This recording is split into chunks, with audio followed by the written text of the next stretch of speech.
بسم اللہ الرحمن الرحیم۔ حضرت شاہ صاحب رحمۃ اللہ علیہ اس بات کو بیان کر رہے تھے کہ اعمال کے کرنے میں ایک چیز ہے کہ انسان نیکی کے کام کرے اور وہ یہ چاہے کہ پہلے اس کی حکمت معلوم ہو اور اس کے بعد میں یہ کام کرے، اور ایک چیز یہ ہے کہ حکمت نہ معلوم ہو لیکن عقل سے اس کام کا فیصلہ کیا جائے کہ عقلاً اس کام میں حسن ہے، خوبصورتی ہے یا ایسی ہے، بس بات کے کر لو۔ تو جو اس سے پیچھے مباحث گزری ہیں ان میں حضرت نے یہ بتا دیا کہ شریعت کے مطابق اعمال کرنے میں خود حسن بھی ہے اور عقل بھی ان چیزوں کی تائید کرتی ہے۔ پھر اس کے بعد دوسری بات یہ کہ آخر ان اعمال کو کب کیا جائے، جب کسی انسان کو اس کی حکمت کا علم ہو جائے یا اس سے پہلے بھی وہ اعمال کیے جا سکتے ہیں۔ تو یہاں سے انہوں نے اس بات کو شروع کیا اور ارشاد فرمایا کہ عنوان اس کا باندھا ہے کہ الامتثال لا يتوقف على معرفة المصالح۔ یہ اس بات کا بیان ہے کہ آدمی شریعت کے احکامات پر عمل کرے اور وہ یہ بات نہیں کہہ سکتا کہ جب تک مصلحتیں معلوم نہ ہوں میں اس وقت تک یہ کام نہیں کروں گا۔ وَأَوْجَبَتْ أَيْضًا، اور یہ بھی ضروری ہے، واجب کرتا ہے، أَنَّهُ لَا يَحِلُّ أَن يَتَوَقَّفَ فِي امتثال احکام الشرع اذا صحت به الروایہ۔ شریعت پہ عمل کرنا واجب ہو جاتا ہے اس وقت بھی جب آدمی کو شریعت کا حکم معلوم ہو جائے، قطع نظر اس کے کہ اسے یہ پتہ چلے یا نہ چلے کہ اس کام میں حکمت کیا ہے، مصلحت کیا ہے۔ اب مثلا ایک آدمی یہ کہتا ہے کہ نماز کیوں پڑھوں، آپ اسے بتاتے ہیں کہ نماز میں اصل حکمت یہ ہے کہ قیامت میں جب اللہ تعالیٰ جس کا تم نام لیتے رہے ہو اور جس کے ساتھ تمہارا تعلق رہا ہے اور جس کی عبادت کرتے رہے ہو، اس عبادات اور ان چیزوں کا ایک عروج اور ایک انتہا ہے، اور اس انتہا کا نقطۂ آغاز یہ ہے کہ تم اللہ تعالیٰ کو دیکھو اور دیکھو گے تو پھر اس کو سجدہ کرو گے۔ اب اللہ تعالیٰ کو دیکھنا کیسا ہے، یہ مستقل ایک مسئلہ ہے جو اس میں آ رہا ہے، لیکن اتنا خیال کر لینا چاہیے کہ اللہ تعالیٰ کسی جگہ پر محدود نہیں۔ اللہ کے متعلق یہ عقیدہ رکھنا کہ اللہ تعالیٰ آسمان میں ہے یا اللہ صرف زمین میں ہے یا ایک جگہ پہ خدا بند ہے معاذ اللہ، یہ سب چیزیں فقہا نے کفر قرار دی۔ وہ کہتے ہیں کہ اگر کسی انسان کا عقیدہ یہ ہو کہ اللہ آسمان میں ہے تو یہ کفر ہے، اور پھر وہ کہتے ہیں کہ اگر عام عوام میں سے ہے وہ آدمی تو اس پہ تو کفر کا فتویٰ نہ لگایا جائے کہ عوام میں یہی بات۔ کتاب و سنت کی جو ظاہری روایات ہیں، مثلاً قرآن میں آیا ہے کہ اَأَمِنْتُم مَّن فِی السَّمَاء، تم اس سے نڈر ہو گئے ہو جو آسمان میں۔ حضور صلی اللہ علیہ وسلم نے حدیث میں بتا دیا کہ آسمان میں اللہ تعالیٰ کا ہونا، بعض روایات میں یہ چیزیں ایسے آئی ہیں، ایسے الفاظ آئے ہیں، ایگزیکٹ یہ لفظ تو نہیں ہے جو میں نے عرض کیے ہیں، مگر ایسی چیزیں آ گئی ہیں۔ تو ان ظاہری الفاظ کی وجہ سے اگر کوئی آدمی یہ سمجھنے لگے کہ اللہ آسمان میں ہے تو عوام میں ہے تو اس پہ تو کوئی فتویٰ نہیں کی، کہ لوگ ایسے سمجھتے ہیں، لیکن اگر وہ علماء میں سے ہے تو فقہا نے اس کے کفر کا فتویٰ دیا ہے، یہاں تک کہ صاحب بحر الرائے کی اتنا محتاط آدمی ہے کہ ابن نجیم رحمۃ اللہ علیہ نے انہوں نے ایک جگہ لکھا ہے کہ لقد الزمت نفسی، میں نے لازمی کر لی ہے اپنے لیے، میں نے طے کر دیا ہے کہ میں کبھی بھی زندگی بھر کسی کے کفر کا فتویٰ نہیں دوں۔ اس کے باوجود وہ کہتے ہیں جہاں انہوں نے کفر کے الفاظ سنوائے ہیں تو کہتے ہیں کہ اگر کوئی شخص یہ کہے کہ آسمان میں ہے اللہ کو وہ علماء میں سے ہے تو چاہے اس کی نیت نہ ہو کفر کی تو بھی وہ کافر ہو جائے گا. وجہ بنیادی طور پر کیا عالمگیری میں بھی لکھا ہے.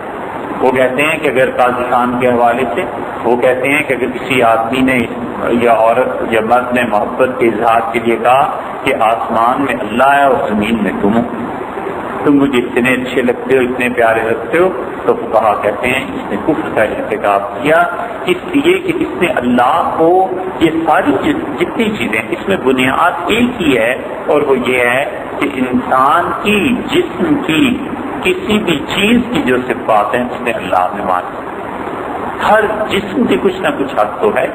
آسمان ایک چیز ہے اس کی کوئی نہ کوئی حد تو ہے. زمین ہے اس کی کوئی حد ہے. پیمائش ہے پانی ہے یہ ٹیبل لیمپ ہے. کوئی دنیا کی کوئی چیز لے لیں اس کی حدود متعین ہے کہ یہ اتنی حد ہے. لیکن حق تعالی شانہ کو ایک جگہ مقید مان دینا معاذ اللہ کہ فقہا نے کفر قرار دیا اسے. اس لیے یہ بتاتے ہیں کہ حضرت شاہ ولی اللہ رحمۃ اللہ کی ایک جگہ بڑی تفصیل سے اس روایت کی وہ تو آگے آئے گا لیکن سرے اتنا جاننا چاہیے کہ اللہ تعالیٰ کے لیے اسی لیے محتاط فقہا جو ہیں وہ کہتے ہیں کہ اگر عوام میں سے کوئی اوپر کی طرف اشارہ کرے کہ اوپر والے کو معلوم ہے اللہ کو معلوم ہے تو ٹھیک ہے عوام کا علم اتنا ہوتا ہے. لیکن اگر کوئی آدمی جانتے ہوئے اس بات کو اوپر کی طرف اشارہ کرے گا کفر کا ارتکاب کرنا. ساری دنیا جہان میں شرک کا آغاز جو ہوا نا کفر کا وہ وہی اس نقطے سے شروع ہے کہ جسم مانو اللہ خدا کی ذات اور صفات ان کو جسم مانو. اس سے کفر کا آغاز ہوتا ہے. یہ ہندو جو ہیں لکشمی دیوی کی پرستش کرتے ہیں. یہ لکشمی دیوی کیا ہے اس کا نام انہوں نے کیوں رکھا؟ لکشمی ہندی زبان میں دولت کو کہتے ہیں. کہتے ہیں تم پہ لکشمی بڑی مہربان ہے یعنی دولت بہت مہربان ہے. اب یہ جو لکشمی ہے یہ دیوی اور وہ سمجھتے ہیں کہ اس کی پرستش سے رزق ملتا ہے. اور عربی میں چلے جائیں تو یہاں پر رزاق ہے کہ تعالیٰ شانہ رزق دینے والے. حضرت شاہ ولی اللہ رحمۃ اللہ علیہ نے القول الجلی میں کہا ہے کہ جب مجھے اللہ سے مانگنا ہوتا ہے اپنے خاندان کے لیے تو میں یا رزاق اللہ کو کہتا ہوں دعا مانگتا ہوں اور جب مجھے سب کو کھلانا ہوتا ہے سب پہ بانٹنا ہوتا ہے تو یا وہاب کہتا ہوں. تو وہ جو رزاقیت کی صفت ہے اللہ کی دولت دینے کی صفت ہے اسے ہندوؤں نے لکشمی دیوی میں تبدیل کر لیا. تو جہاں سے شرک کا آغاز دنیا میں ہوا ہے وہ یہی ہے کہ خدا کی ذات یا اس کی صفات کو مجسم کر دیا جائے ان کی تجسیم کر دی جائے. اب جب تجسیم کر دی جائے گی تو معاذ اللہ خدا کا ایک جسم ہو گیا نا اور جسم پہ تو زوال آتا ہے. پھر آگے چلو اس سے تو سارے کفریات کی بنیاد یہی ہے کہ کسی چیز کے لیے معاذ اللہ جسم ماننا. اس لیے جو معراج کے واقعات بیان کر رہے ہوتے ہیں بڑے بڑے مولوی صاحبان بھی اللہ تعالیٰ اپنی پناہ میں رکھے وہ ایسے بیان کرتے ہیں جیسے حضور صلی اللہ علیہ وسلم وہاں تشریف لے گئے تو اللہ تعالیٰ وہاں بیٹھے ہوئے. ایک جگہ نماز جمعہ تھا تو معراج کی وہ قریب دوسری مسجد سے جو آواز آ رہی تھی تو انہوں نے کہا کہ اللہ تعالیٰ کہ ہاں حضور صلی اللہ علیہ وسلم تشریف لے گئے. حاضری جب ہوئی وہاں پہ تو اللہ تعالیٰ نے پوچھا کیا لائے تو انہوں نے کہا تحیات للہ والصلوات الطیبات. تو اللہ تعالیٰ نے فرمایا السلام علیکم ایھا النبی ورحمۃ اللہ وبرکاتہ. اور حضور صلی اللہ علیہ وسلم جلدی سے بولے اور فرمایا السلام علینا وعلی عباد اللہ الصالحین. دیکھا امت کو وہاں بھی نہیں بھولے. اب میں سن رہا ہوں یہ ساری باتیں اور اس کے بعد کہنے لگے معاذ اللہ تعالیٰ نے گلے لگایا ہاتھ ملایا حضور صلی اللہ علیہ وسلم سے اور ان کا اشہد ان لا الہ الا اللہ یہ کلمہ حضرت صلی اللہ علیہ وسلم معاذ اللہ یہ کفر نہیں ہے تو اور کیا. لیکن وہ جمعے کی تقریر ہے معراج کے واقعات ہیں جیسے ان کا براہ راست وہاں پر جانا ہوا. اللہ تعالیٰ کے ہاں 3 مرتبہ یہ چیز پیش آئی. ایک مرتبہ آسمان میں ایک مرتبہ زمین پہ اور ایک مرتبہ زمین سے بھی نیچے. آسمان میں حضرت موسیٰ حضور اکرم صلی اللہ علیہ وسلم کے ساتھ یہ چیز ہوئی. زمین پہ حضرت موسیٰ علیہ السلام کے ساتھ یہ چیز ہوئی. اور زمین کے نیچے سمندر میں سے یونس علیہ السلام کے ساتھ بھی یہ معاملہ ہوا۔ تو جیسا اللہ یونس علیہ السلام کے قریب تھا مچھلی کے پیٹ میں، اللہ ویسے ہی قریب تھا حضور اکرم صلی اللہ علیہ وسلم کا معراج میں بھی، اور وہی چیز تھی کوہ طور پہ بھی۔ اس لیے ہم کسی صورت یہ نہیں کہہ سکتے کہ تعالیٰ شان سے ملاقات کا مطلب یہ ہے کہ معاذ اللہ خدا کی محدود ہے۔ اب اس کا نقطۂ عروج کیا ہے اس شرعی مسئلے کے بعد؟ اس کا نقطۂ عروج یہ ہے کہ جس ذات کی عبادت کرتے رہے ساری زندگی، جس کی وجہ سے حلال اور حرام کی تمیز کرتے رہے، جس کی وجہ سے ظلم برداشت کرتے رہے، جس کی آس اور امید پہ اپنی اولاد کو اپنے دین پہ لگا دیا، اپنی خواہشات کو کنٹرول کیا، سب کچھ کیا، اس عروج کا آغاز یہ ہے کہ حق تعالی شانہ کی بغیر غم و کیف کے رویت ہو جائے۔ ہم نہیں جانتے اس کی کیفیت کیا ہوگی، صاف اللہ تعالیٰ اپنے آپ کو دکھائیں گے، کچھ ہوگی چیز قیامت میں ایسی۔ اللہ تعالیٰ نے فرمایا کہ لوگ مجھے سجدہ کریں گے۔ اب سجدے کی جو یہ یہاں سے شروع ہوتی ہے اب عروج، پھر اس کے بعد لوگ جنت میں چلے جائیں گے۔ جنت میں ایسے بھی ہوں گے، اس سجدے میں بھی لوگ کتنے سال پڑے رہیں گے، لاکھوں سال، کروڑوں سال، اللہ ہی جانتا ہے، کیونکہ زمانہ تو ہوگا نہیں، ٹائم تو نہیں ہے کہ سجدے میں مولوی صاحب نے دیر کر دی تو سوچتا ہے 3 مرتبہ تو پڑھ لیا، اب اتنا لمبا سجدہ کیا کرے، وہ ٹائم تو ہوگا نہیں، اللہ ہی جانتا ہے، لاکھوں کروڑوں سال لوگ سجدے میں ہی مست رہیں گے۔ اس کے بعد پھر جنت، اور پھر جنت میں بھی لوگوں کے درجات کے مطابق اللہ تعالیٰ کی رویت ہے۔ حضور اکرم صلی اللہ علیہ وسلم فرمایا ایسے بھی ہوں گے جنہیں صرف ایک بار کی رویت ہے، اور ایسے بھی ہوں گے جنہیں ہر ہفتے ہوگی، اور جب وہ ہفتے کے بعد لوٹیں گے اپنے گھر آئیں گے زیارت سے واپس تو ان کے گھر والے کہیں گے کہ آج تم زیادہ خوبصورت لگ رہے ہو۔ اللہ تعالیٰ کے انوار و تجلیات جو ان پہ پڑیں گی تو وہ بہت بڑی چیز ہے۔ اور کچھ ایسے بھی ہوں گے جنہیں صبح شام باری تعالیٰ کی رویت دیکھنا نصیب ہوگا۔ اب وہ کیا چیزیں ہیں وہ ہماری عقل سے بالا، ہم نہیں جانتے، لیکن اس کا آغاز کہاں سے ہوا؟ وہ اس نقطے سے ہوا کہ لوگوں کو جمع کیا گیا۔ اب اللہ تعالیٰ کی زیارت کی لوگوں نے، لوگ سجدے میں گرے۔ نماز آدمی میں اس دن سجدے میں جانے کی استعداد پیدا کرتی ہے، اسی لیے قرآن نے کہا کہ جو لوگ نماز نہیں پڑھتے اس دن قیامت میں وہ خدا کو سجدہ نہیں کر سکیں۔ یہ ہے حکمت نماز۔ ساری زندگی نماز پڑھتا رہا تو اندر وہ کنٹ، وہ بات، وہ طاقت جمع ہوتی رہی جس کی وجہ سے اس دن سہ سکے گا حق تعالی شان کی تجلیات کو۔ اب یہ ہے مصلحت۔ ایک آدمی کو یہ سمجھ نہیں آتی، وہ کہتا ہے کیوں نماز پڑھو؟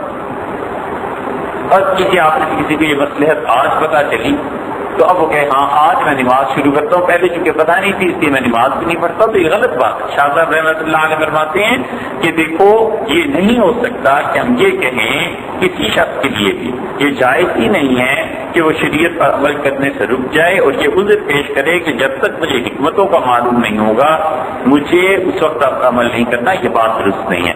اذا صحت به الروایات، شریعت پہ عمل کرے گا جب اس کو روایت کی صحت معلوم ہو جائے۔ اللہ معرفت تلک المصالح، ان کے مصلحتوں کے جاننے تک شریعت پر عمل کرنے سے رک جانا یہ کسی کے لیے درست نہیں ہے۔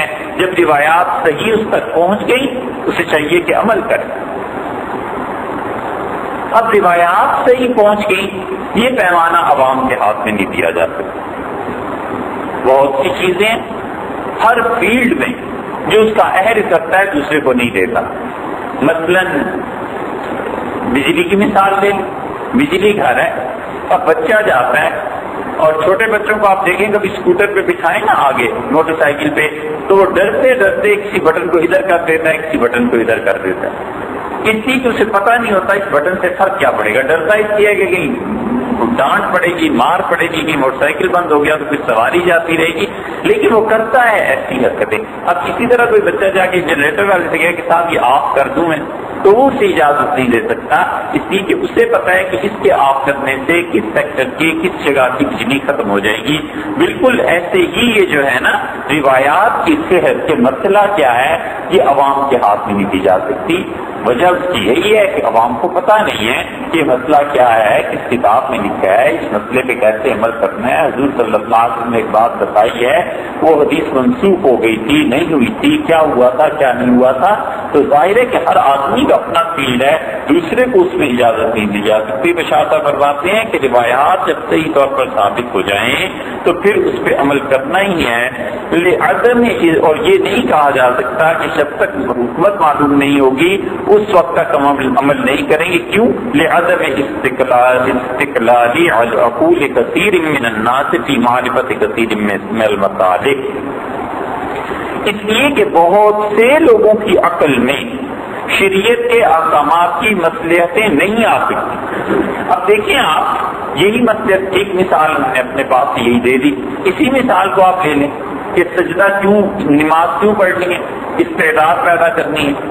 اب جب تک کہیں نہیں پڑھا تھا ہمیں بھی نہیں معلوم، جب شاہ ولی اللہ رحمۃ اللہ کو پڑھا تو پھر پتا چلا کہ اچھا حضرت نے اس کو یہاں سے اٹھا کر وہاں ملایا، جب تک نہیں پتا تھا نہیں پتا، جب پتا چلا تو اب پتا چلا۔ شاہ صاحب رحمۃ اللہ فرماتے ہیں ہر آدمی کی عقل اس طرح کی نہیں ہوتی کہ ان چیزوں کو دریافت کر لے اور ان چیزوں کی اصل تہ تک پہنچ سکے، اور اپنی عقل نہیں ہے اتنی۔ شاہ صاحب کے بتانے سے معلوم ہوا رحمۃ اللہ علیہ، تو اب جب بتانے سے معلوم ہوا تو اس سے پہلے بھی تو نماز پڑھنی تھی نا۔ شاہ صاحب کہتے ہیں ہر آدمی میں اتنی عقل نہیں ہوتی کہ وہ مصلحتوں کو جان جائے، بہت سی چیزیں ایسی ہوتی ہیں۔ حضور اکرم صلی اللہ علیہ وسلم کی اپنی چیزیں ایسی تھیں، بہت سی مصلحتوں کا علم لوگوں کو نہیں ہوتا۔ حضرت حفصہ رضی اللہ عنہ بیوہ ہو گئی اور حضرت عمر رضی اللہ عنہ کو پریشانی تھی، اور انہوں نے حضرت بکر رضی اللہ عنہ سے کہا کہ آپ میری بیٹی سے نکاح کر لیں۔ حضرت بکر رضی اللہ عنہ چپ ہو گئے۔ جب رسول اللہ صلی اللہ علیہ وسلم کا نکاح ہو گیا تو حضرت عمر رضی اللہ عنہ نے ان سے شکوہ کیا اور کہا میں نے آپ سے اس وقت عرض کیا تھا، بیٹی کی وجہ سے میری طبیعت پہ بوجھ تھا اور آپ نے مجھے اس کا کوئی جواب نہیں دیا تھا۔ تو حضرت بکر رضی اللہ عنہ اس کی تشریح کی، انہوں نے کہا مجھے پتا تھا ان دنوں میں کہ رسول اللہ صلی اللہ علیہ وسلم حفصہ رضی اللہ عنہ سے نکاح کرنا چاہتے ہیں، اس مصلحت سے میں خاموش رہا تھا، اگر مجھے یہ نہ پتا ہوتا تو میں کر لیتا۔ یہ اب رسول اللہ صلی اللہ علیہ وسلم کی ایک بات کی مصلحت ہے، حضرت عمر رضی اللہ عنہ کو نہیں پتا، تو اس میں کوئی حکمت کی بات نہیں، لیکن علم بھی سب لوگوں کا برابر نہیں ہوتا، بہت سی چیزوں کا۔ حضرت بکر رضی اللہ عنہ کی اس بات کا علم تھا، حضرت عمر رضی اللہ عنہ کو علم نہیں تھا، تو بہت سے فرق پڑ جاتے ہیں۔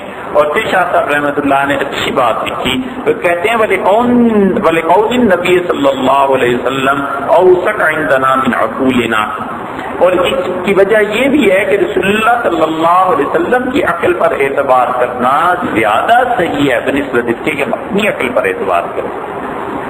انہوں نے کہہ دیا کہ یہ کام کرو، بس ٹھیک ہے کرنا ہے۔ انہوں نے ارشاد فرما دیا کہ نماز پڑھو، بس ٹھیک ہے نماز پڑھنی ہے۔ اب آدمی اپنی عقل کو بیچ میں اڑانے لگے کہ ان کی اس بات میں کیا مصلحت ہے کیا حکمت ہے، کچھ نہیں۔ انہوں نے کہا بس ٹھیک ہے جو کچھ کام ہے وہ کرو۔ شاہ صاحب رحمۃ اللہ فرماتے ہیں اپنی عقل سے زیادہ رسول اللہ صلی اللہ علیہ وسلم کی عقل کا اعتبار ہے۔ اس کی وجہ یہ بھی ہے کہ انبیاء علیہ الصلوۃ والسلام اجتہادی خطا بھی نہیں کرتے، وہ کوئی حکم اپنی طرف سے دے دے کہ یہ کام کر لو اور اللہ تعالیٰ کو منظور نہ ہو تو خدا وہی نازل کر دیتا ہے، خدا کہتا ہے کہ یہ چیز نہیں ہو سکتی۔ حضور صلی اللہ علیہ وسلم قسم کھا لی ایک معاملے، اللہ تعالیٰ نے فرمایا آپ نے قسم کھا لی، قد فرض اللہ نے ضروری قرار دیا کہ آپ اپنی قسم کا کفارہ ادا کریں۔ اب یہ چیز رسول اللہ صلی اللہ علیہ وسلم کا اجتہاد تھا، شریعت بن جاتی امت کے لیے۔ نبی علیہ الصلوۃ والسلام کی اجتہادی خطا امت کے لیے تو سنت ہی ہوتی نا، اللہ اس پہ بھی قائم نہیں رہے گا، کیونکہ اللہ تعالیٰ کو پتا ہے کہ یہ دین قیامت تک چلنا ہے۔ آج نبی ایک کام کرتا ہے خدا اس پہ چپ رہتا ہے تو امت کا تو کوئی قصور نہیں، ہمیں کیا پتا، ساری شریعت ہی سرے سے مشکوک قرار پاتی ہے کہ اللہ تعالیٰ پتہ نہیں چپ کیوں، معاذ اللہ۔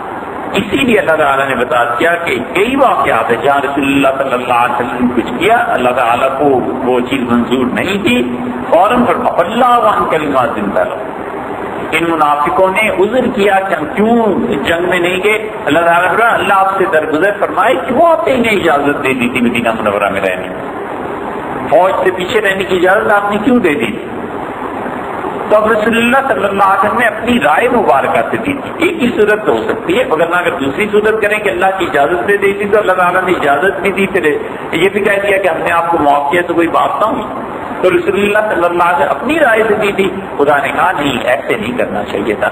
اس لیے رسول اللہ صلی اللہ علیہ وسلم کی عقل, اس کے پیچھے بھی بڑا سلسلہ ہے وحی کا ہے, اور مستقل وحی اس کے ساتھ نگرانی کرتی رہتی ہے. پھر شاہ صاحب رحمۃ اللہ کہتے ہیں وَلِذَلِكَ لَمْ يَزَلْ هَذَا الْعِلْمُ مَظْنُونًا بِهِ عَلَى غَيْرِ أَهْلِهِ. اسی وجہ سے جو حکمتوں کا علم ہے نا, شریعت کی حکمتوں کا, یہ ہر اہل نااہل آدمی کے سامنے بیان کیے جانے کے بھی قابل نہیں ہے, اور اسے اہل علم چھپاتے بھی. ہر آدمی کو اگر آپ اجازت دے دیں کہ شریعت کی اس حکم میں کیا مصلحت ہے, تو وہ اپنے پاس سے نئی چیز لائے گا, چاہے اس کی وہ بات شریعت کے دوسری چیز سے ٹکراتی ہو. اب قرآن کریم میں آیا مثلا اللہ تعالیٰ نے فرمایا کہ لَتَرْكَبُنَّ طَبَقًا عَنْ طَبَقٍ, تم ایک درجے سے دوسرے درجے میں جاؤ گے جنت میں. تو اللہ تعالیٰ نے جنت کی درجات کی بات کی. اب اس آیت کریمہ میں کیا مصلحتیں ہیں ایک درجے سے دوسرے درجے میں بھیجنا؟ سیدھی سادی بات یہ تھی کہ اعمال انسانوں کے فرق والے ہوں گے تو جنت کے درجوں میں بھی فرق پڑ جائے گا. اس پہ سیارہ ڈائجسٹ کے زمانے میں قرآن نمبر چھپا تھا, اس میں اگر آپ پڑھیں تو خاتون نے مضمون لکھا ہے, انہوں نے کہا اس میں پیشن گوئی یہ کی گئی ہے کہ تم پہلے چاند پر پہنچو گے, پھر چاند سے تم اگلے سیارے پہ جاؤ گے, پھر اس سے اگلے سیارے میں جاؤ گے, تو یوں تمہارا خلا کا سفر طے ہو. اب یہ تحریف نہیں تو اور کیا ہے.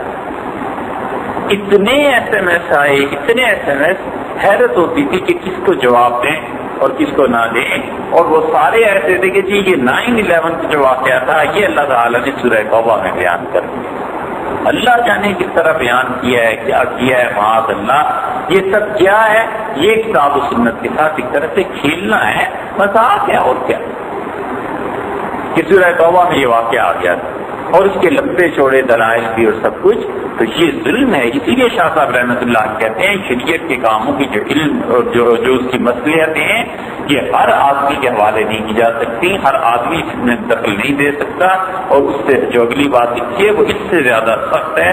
وہ یشترط لہو ما یشترط فی تفسیر کتاب اللہ, اور جو خدا کی کتاب قرآن کی تفسیر بیان کرنے کے لیے اصول ہیں اور شرائط ہیں, وہی شرائط اس علم کے لیے بھی. بہت سخت بات, قرآن کریم کی تفسیر کرنی ہے تو اس کے لیے کچھ شرائط ہیں. مطلب یہ کہ اسے قرآن پڑھا ہوا تو یہ بھی شرط ہے نا, نہ پڑھا ہو, انگلش میں پڑھا ہو اور اس کی تفسیر شروع کر دے, تو یہ بھی اس ملک میں ایسے بھی لوگ ہیں, یہ ہوتا ہے. ایک یہ جو نظریاتی یہ جو عدالت ہے اپیلیٹ بینچ, اس کے ایک صاحب تھے جج, اور وہ قرآن کریم سے فیصلے سارے کرتے اور قرآن کریم نہیں پڑھ سکتے. تو ہم نے خود ان سے میں نے پوچھا کہ عربی ان کا نہیں, میں انگلش میں تلاوت کیا کرتا ہوں. ان کا ٹھیک. اب وہ انگلش میں قرآن پڑھتے تھے, عربی میں قرآن نہیں پڑھنا آتا تھا, اور وہ شریعت اپیلیٹ بینچ کے بہت بڑے ہیڈ تھے, جج تھے, کئی فیصلے انہوں نے شریعت کے مطابق اپنے زوم میں لکھے. تو کم سے کم قرآن کے لیے یہ شرط ہو ہی جانی چاہیے کہ وہ تلفظ کر سکیں, پڑھ سکیں. اور پھر ایسے ایسے ظالم ہیں جو قرأت کے اختلافات کا انکار کر دیتے ہیں. وہ کہتے ہیں قرأت کے اختلاف کوئی چیز نہیں, یہ تو ایسے ہی ہے. یہ جاوید غامدی صاحب جو ہیں وہ صاحب کہتے ہیں کوئی قرأت نہیں, قرأتوں کا کیا ہے. حالانکہ اگر انہوں نے صبر کیا ہوتا اسپین کا, فرانس کا, گئے بھی ہوں گے شاید, اور افریقہ کے علاقوں کا, تو امت میں اب بھی اکثر احمد اللہ علیہ کی قرأت ہے جو ہم لوگ پڑھتے ہیں, حرمین شریفین میں پڑھی جاتی ہے, اور وہاں پر امام ورش رحمۃ اللہ علیہ کی قرأت. وہ اسی قرآن کو پڑھتے ہیں اور ورش رحمت اللہ کی قرات میں پڑھتے ہیں، اور صومالیہ سوڈان وہاں پہ قالون رحمت اللہ کی قرات میں پڑھتے ہیں۔ یہ 3 قراتوں کے تو ہم خود شاہد ہیں کہ ہم نے مختلف لوگوں سے سنا، تو پھر اندازہ ہوا کہ اچھا یہ قرآن کریم اس قرات میں پڑھا جا رہا ہے۔ معنی تبدیل ہو جاتے ہیں، حروف تبدیل ہو جاتے ہیں، بہت چیزیں ہیں جو تبدیل ہوتی ہیں۔ اطمینان ہوتا ہے کہ اللہ تعالیٰ نے 7 طرح پر جو نازل کیا تھا قرآن کو حضور صلی اللہ علیہ وسلم پہ، ان میں سے 3 طریقے اپنی امت میں لائے گئے۔ بعض لوگ جنہیں اللہ نے اس کا علم دیا وہ اور طریقوں میں بھی پڑھتے ہیں، وہ بھی جو اب تک امت میں اور تواتر اور تسلسل کے ساتھ آ رہے ہیں۔ تو اب یہ شرط ہے کہ قرآن کی قراتیں نہیں جانتا ہو تو جسے پتا ہو تفسیر کس چیز کی کس طرح سے کرنی ہے۔ اسی طرح یہ شرط ہے تفسیر کے لیے کہ وہ جانتا ہو کہ اللہ تعالیٰ کے معانی اور مراد کیا ہے، اسی طرح اسے پتا ہو کہ متشابہات کیا ہیں۔ اگر کسی انسان کو محکم اور متشابہ آیات کا نہیں پتا وہ ہرگز اس کا اہل نہیں ہے کہ قرآن کریم کی تفسیر کرے۔ آیت آگئی ہوا معاکم اینما کنتم، تم جہاں کہیں بھی ہو اللہ تمہارے ساتھ، کیا اس کی تفسیر کرنی ہے؟ کس آیت آ گئی کہ تبارک اسم وجہ، تیرے پروردگار کا چہرہ بہت زیادہ برکتوں والا ہے۔ اب چہرے پہ کیا تفسیر کرنی ہے کہ اللہ تعالیٰ کا چہرہ کیسا ہے؟ پہلے بارے کو ہی شروع کرے گا تو آ جائے گا اللہ یستہزئ بہم، اللہ تعالیٰ ان کی ہنسی اڑاتا ہے۔ تب اللہ تعالیٰ کی ہنسی اڑانا کیا ہے، خدا کا ہنسنا کیا ہے، یہ سب چیزیں اگر پڑھی ہوئی ہوں گی تو چپ کر کے گزر جائے گا اور کہے گا کہ میرا مسلک ان معاملات میں یہی ہے کہ جیسے اللہ نے بیان کر دیا ہے بس ویسے ہی ہے، اللہ کا ہنسنا بھی اور اللہ کا مذاق بھی، ہم اس سے زیادہ کچھ نہیں جانتے خدا کے حوالے۔ اور اگر اس کی تعبیر کرے گا کہ مذاق اللہ تعالیٰ کا کرنے کا مطلب کیا ہے کہ خدا انہیں سزا دیتا ہے، تو یہ ضروری ہے کہ اس تعبیر کرنے کے لیے اس کے پاس عربی لغت کا علم ہو کہ عرب اس لفظ کو اس معنی میں، اور پھر رسول اللہ صلی اللہ علیہ وسلم زمانے میں یہ لفظ اس معنی میں استعمال ہوتا بھی تھا یا نہیں ہوتا تھا۔ تو جب علم نہ ہو تفسیر کیسے کرے گا؟ تو جیسے تفسیر مشکل ہے اس طرح یہ بھی ہے، اور وہ کہتے ہیں کہ وَيَحْرُمُ الْخَوْضُ فِيهِ بِالرَّأْيِ الْخَالِصِ، اور اسی لیے شریعت نے یہ حرام قرار دیا ہے کہ کسی شخص کو جب علم نہ ہو تفسیر کرنے کے لیے جو ضروری علوم ہے تو محض اپنی رائے سے غیر المستند الی السنن والآثار، ایسی رائے جس کی تائید سنت بھی نہ کرتی ہو رسول اللہ صلی اللہ علیہ وسلم والآثار، اور صحابہ کرام رضی اللہ عنہ کے فتوے بھی تائید نہ کرتے ہوں، اپنی رائے سے شریعت کے حکمتوں کی حکمتیں بیان کرنا یہ بھی درست نہیں۔ وہ کہتے ہیں جس طرح تفسیر کرنا درست نہیں ہے اس طرح تم اپنے پاس سے کوئی حکمتیں بیان نہ کرو جب تک کہ تم اتنا علم نہیں رکھتے اور جب تک کہ تم اس کے اہل نہیں ہو جاتے۔ یہ تو شاہ صاحب رحمۃ اللہ نے اس بات کو بیان کر دیا کہ 2 چیزیں تھیں، ایک تو اعمال کا حسن، خوبصورتی، اور اس کا برا ہونا، صرف عقل پہ ہی دار و مدار نہیں ہے، نبوت بھی ایسا، اور دوسری یہ کہ جب تک تمہیں اس کی حکمت معلوم نہ ہو تو کیا تم عمل نہیں کرو گے؟ شاہ صاحب رحمۃ اللہ نے فکر کی، انہوں نے کہا نہیں پھر بھی عمل کرنا ہے۔ اس کے بعد کہتے ہیں کہ المثال الصحیح للتکلیف الشرعی، صحیح مثال کہ شریعت پر عمل کرنا آخر ہے کیا؟ شاہ صاحب رحمۃ اللہ علیہ کہتے ہیں اس میں وہ 2 احادیث لائے اور ان دونوں احادیث سے انہوں نے ثابت کیا وہ صحیح مثال اپنے طور پر کہہ رہے ہیں، اور واقعی ان کی مثال ہے بھی صحیح۔ وظاہر مما ذکرنا ان الحق فی التکلیف بالشرائع، اور جو اب تک میں تمہیں سمجھا چکا ہوں، جو میں کلام کر چکا ہوں، اس سے آپ کو پتہ چل گیا ہوگا کہ شریعت پر عمل کرنا ضروری ہے۔ ان مثلہ کمثل سید، اور اس کی مثال ایسے سمجھو جیسے آقا ہے، ایک آفیسر ہے، ایک آدمی ہے، گھر میں بڑا ہے، قبیلے میں بڑا ہے، مرض ہو گئے قبیلہ، اور اس کے غلام جو تھے وہ بیمار ہو گئے، فسلط علیہم رجلا من خاصتہ، اور اس آدمی نے یہ کہا اپنے کسی سیکٹری سے، اپنے کسی خاص آدمی سے کہ دیکھو یہ سارے علاقے میں، سارے خاندان میں یا میرے محکمے میں لوگ بیمار ہو گئے ہیں، تو لیَسْقِیَهُمْ دَوَاءً، اس سے مقرر کر دیا کہ دیکھو ان لوگوں کو دوا پلاؤ۔ فَإِنْ أَطَاعُوا لَهُ أَطَاعُوا السَّيِّدَ، اگر یہ اس کی اطاعت کریں گے تو آقا کا حکم مانیں گے، ورضی عنہم سیدہم، اور ان کا آقا ان سے خوش بھی ہوگا، وأصابہم خیرا، اور یہ لوگ ٹھیک بھی ہو جائیں گے، ونجوا من المرض، مرض سے بھی نجات مل جائے گی، لیکن اصوہ، اور اگر یہ اس آدمی کی بات نہ مانے، اصب السیدہ، تو انہوں نے اصل میں اس آقا کی بات نہیں مانی، وأحاط بہم غضبہ، تو وہ ان کا آقا ان پر ناراض ہوگا، وجازہم اسوأ الجزاء، اور وہ انہیں بری سزا دے گا، وہلکوا من المرض، اور یہ مرض اس میں ڈوب بھی جائیں گے، ختم بھی ہو جائیں گے۔ شاہ صاحب رحمۃ اللہ علیہ نے بڑی آسان بات کی ہے، امید ہے انشاءاللہ اس سے ترجمے سے بھی سمجھ میں آ گئی ہوگی۔ بات یہ ہے کہ شاہ صاحب کہتے ہیں کہ جب مرض پھیل گیا خاندان میں، محکمے میں، کوئی بھی مثال لے لو، ایک بڑا افسر ہے، اس نے جب دیکھا کہ دفتر میں سب کو زکام ہو گیا، ایک آدمی نے دیکھا باپ نے کہ گھر میں جتنے بچے ہیں ان سب کو بخار ہو رہا ہے، تو اس نے افسر نے اپنے سیکرٹری سے کہہ دیا، باپ ہے تو اس نے اپنی بیوی نماز سے کہہ دیا اور کہا بچوں کا خیال رکھنا، سب بچوں کو یہ دوائی آپ پلا دیں کیونکہ یہ مرض عام ہو گیا ہے۔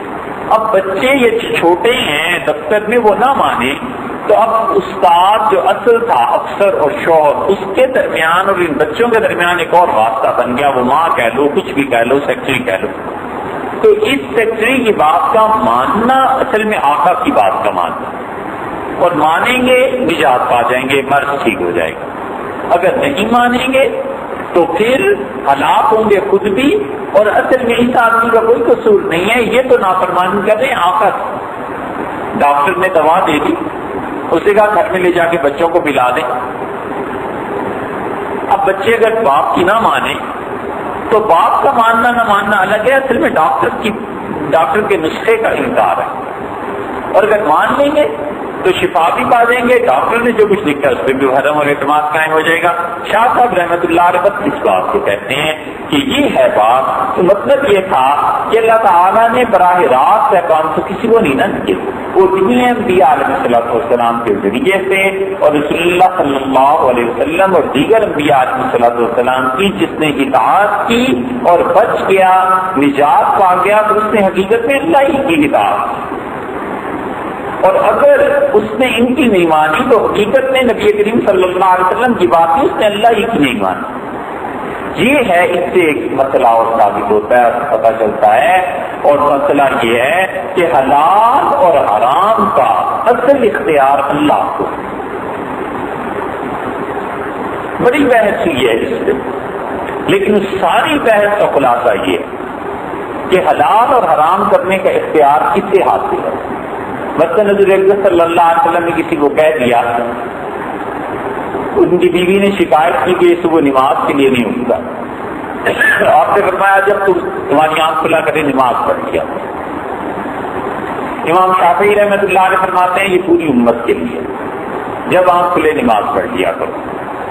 حنفی فقہا کہتے ہیں ایسے نہیں ہے، اس شخص کے لیے خاص طور پہ بحث یہ اصل میں پڑتی ہے اس میں اور مباحث کے علاوہ کہ کیا رسول اللہ صلی اللہ علیہ وسلم کو یہ اختیار حاصل تھا کہ وہ خدا کے احکامات کو آگے پیچھے کر لیتے۔ حضور اکرم صلی اللہ علیہ وسلم نے ایک صحابی صہیب رضی اللہ عنہ تھے یا موسیٰ اشعری رضی اللہ عنہ تھے، بہرحال آیا ہے کتابوں میں نام ان کا، انہیں سونے کی انگوٹھی دی تھی، یہ پہنو، وہ سونے کی انگوٹھی پہنتے، تو ان پہ کسی نے اعتراض کیا، بہت لوگوں نے، انہوں نے کہا میں اس انگوٹھی کو نہیں کاٹتا، مجھے رسول اللہ صلی اللہ علیہ وسلم یہ دی تھی سونے کی انگوٹھی پہننے کے لیے۔ تو بحث پھر وہی شروع ہو جاتی ہے کہ کیا رسول اللہ صلی اللہ علیہ وسلم سونے کو جائز قرار دے سکتے تھے امت کے لیے یا نہیں؟ تو اس سے حنفی فقہا سارے بڑے بڑے اصول میں ائمہ وہ کہتے ہیں رسول اللہ صلی اللہ علیہ وسلم کو اختیار حاصل نہیں۔ یہ جتنی احادیث ہیں اس قسم کی 20 روایات ہیں، وہ کہتے ہیں اس کے پسے کچھ اللہ کا حکم اللہ تعالیٰ نے بتا دیا ہوگا، اب اس کا ہمارے پاس تو کوئی ثبوت نہیں ہے کہ بھئی آئی تھی، بھئی کا کیا ثبوت ہم لوگ دے سکتے ہیں، لیکن وہ کہتے ہیں اصل میں اللہ نے اجازت دی تو پہنا، اللہ تعالیٰ نے اجازت دی کہ سونا دے دے تو رسول اللہ صلی اللہ علیہ وسلم وہ اپنے پاس سے حلال اور حرام کا اختیار نہیں رکھتے تھے۔ اس پہ آج کل بھی لوگ بحث کر رہے ہیں، لیکن اصل صورتحال یہی ہے، اصول کی جب کتابیں پڑھتے ہیں تو اس میں یہ ابن حمام رحمۃ اللہ علیہ صاحب فتح القدیر ہیں، انہوں نے بھی اصول میں یہی بات کی اور بڑے بڑے فقہا نے لکھی ہے، وہ کہتے ہیں اصول کی بات سرخسی نے لکھی ہے ایسے ہی جساس وغیرہ وغیرہ یہ جتنے حنفی کو کہا رحمہ اللہ یہ سب لکھتے ہیں اس کو. تو یہاں شاہ صاحب رحمۃ اللہ بھی یہ کہتے ہیں, وہ کہتے ہیں رسول اللہ صلی اللہ علیہ وسلم کی نافرمانی در حقیقت اللہ کی نافرمانی. اور مثال انہوں نے اس کی یہ دی کہ جیسے کوئی بیمار ہو جائے اور درمیان میں جو واسطہ آتا ہے جب تم اس کی نہیں مانو گے تو اصل میں اس کی نہیں مانو گے جس نے دوا بھیجی ہے یا جس نے دوبارہ فکر کیا ہے دوا دارو کا علاج کیا ہے. وہ علاج کا اشارہ نبی صلی اللہ علیہ وسلم, اور اسی چیز کی طرف اشارہ فرمایا رسول اللہ صلی اللہ علیہ وسلم نے حیث قال راویہ عن الملائکہ, جیسے کہ رسول اللہ صلی اللہ علیہ وسلم نے روایت بیان کی ہے فرشتوں سے. یہ روایت جو آگے آ رہی ہے شاہ صاحب رحمۃ اللہ علیہ نے دو روایات ذکر کیا, تین روایات, دو روایات تو لائے ہیں مشکات سے اور بھی کتابوں میں آئی ہیں, ترمذی وغیرہ میں بھی آئی ہے یہ روایات. تیسری روایت لائے ہیں وہ مسلم. جو مشکات کی دو روایات اس بات کو ثابت کرنے کے لیے لائے ہیں کہ رسول اللہ صلی اللہ علیہ وسلم کی بات کا نہ ماننا اصل میں اللہ کی بات کا نہ ماننا ہے. ان میں سے یہ پہلی حدیث ہے حضرت جابر رضی اللہ عنہ, اور اس حدیث میں رسول اللہ صلی اللہ علیہ وسلم نے بیان کیا ہے یہ پہلی حدیث جو ہے مثلوں کا مثل رجل, ایک ایسے آدمی کی مثال ہے جس آدمی نے گھر بنایا. یہ جو رسول اللہ صلی اللہ علیہ وسلم نے بیان کیا ہے گھر بنانے کی پہلی جو روایت لائے ہیں یہ آئی مشکات میں, اور اس میں شاہ صاحب رحمۃ اللہ علیہ نے اپنی بات کو ثابت کرنے کے لیے اس حدیث سے استدلال کیا جیسے ابو موسیٰ اشعری رضی اللہ عنہ کی روایت. اور وہ کہتے ہیں کہ قال رسول اللہ صلی اللہ علیہ وسلم, رسول اللہ صلی اللہ علیہ وسلم نے فرمایا کہ انما مثلی و مثل ما بعثنی اللہ بہ, میری مثال اور خدا نے جس چیز کے ساتھ مجھے بھیجا ہے اس کی مثال. یہ پہلے حدیث پڑھ لیتے ہیں پھر اس کی تشریح تھوڑی سی عرض کرتا ہوں. حضور اکرم صلی اللہ علیہ وسلم میری مثال اور جو کچھ اللہ نے میرے ساتھ بھیجا اس کی مثال ایسی ہے جیسے ایک آدمی ہے. اچھا یہ جو حدیث ہے جابر رضی اللہ عنہ کی روایت ہے جو پہلی بات کی ہوتے یہ جابر رضی اللہ عنہ کی روایت ہے. شاہ صاحب نے دو حدیث بیان کی, ایک ابو موسیٰ اشعری رضی اللہ عنہ کی روایت ہے اور ایک یہ جابر رضی اللہ عنہ کی. جابر رضی اللہ عنہ کی روایت کو پہلے دیکھتے تھے. جاءت ملائکۃ من النبی صلی اللہ علیہ وسلم, فرشتے آئے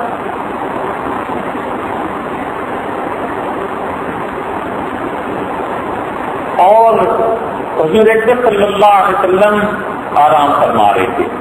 فقالوا ان لصاحبکم ھذا مثلا,